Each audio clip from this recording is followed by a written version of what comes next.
আজি ভেজ ম'ম' বনাইছিলোঁ। সকলোৱে ভাতৰ বদলি ম'ম'কে খাম বুলি ভাবিলোঁ। কি মজা। ম'ম'ৰ বাবে মই গাজৰ, বন্ধাকবি, কেঁচা জলকীয়া, পিঁয়াজ এইবিলাক সকলো চপাৰটোতে চপ কৰি লৈছোঁ। ছেকেণ্ডতে হৈয়ে যায়, বহুত উজু। অলপমান নিমখ সানি 15 মিনিটমান থৈ দিম। অলপমান ময়দাত জোখমতে নিমখ আৰু ৰিফাইন তেল দি পানীৰে মঠি ল'লোঁ। বহুত পনীয়া কৰিব নালাগে ডোটো। এতিয়া চাওক ইমানখিনি পাচলিৰ পৰা পানী ওলালে।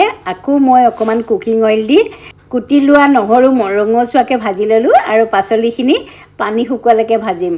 লগত দিছোঁ জালুক আৰু চয়া চচ। বেছি সিজি যাব নালাগে, পাচলিখিনি অকণমান কচকচক উঠাকৈ থাকিব লাগে। ৰুটি এখন বেলি গ্লাছটোৰে জোখত কাটি লৈছোঁ। অকণমান আৰু পাতল কৰি লৈছোঁ, তেতিয়া ম'ম'টো খাই ভাল লাগে। ফিলিং অলপ সৰহকৈ দিছোঁ আৰু কেনেকৈ ফ'ল্ড কৰিছোঁ ভালকৈ দেখুৱাই দিছোঁ। একেবাৰে উজু, দেখিবলৈও ধুনীয়া লাগে এই ফ'ল্ডটো কৰিবলৈ। মই যিটো কুকিং অইল ব্যৱহাৰ কৰিছোঁ ফ্লিপকাৰ্টৰ পৰাই লৈছোঁ। বহুত কমতে পায় আৰু বহুত ভাল, জানেনে? মই প্ৰডাক্টটো বাৰু টেগ কৰি দিম। 15 মিনিট এয়া ষ্টিম কৰাৰ লগে লগে ম'ম' ৰেডি। ৰেচিপি কেনেকুৱা পালে জনাব দেই।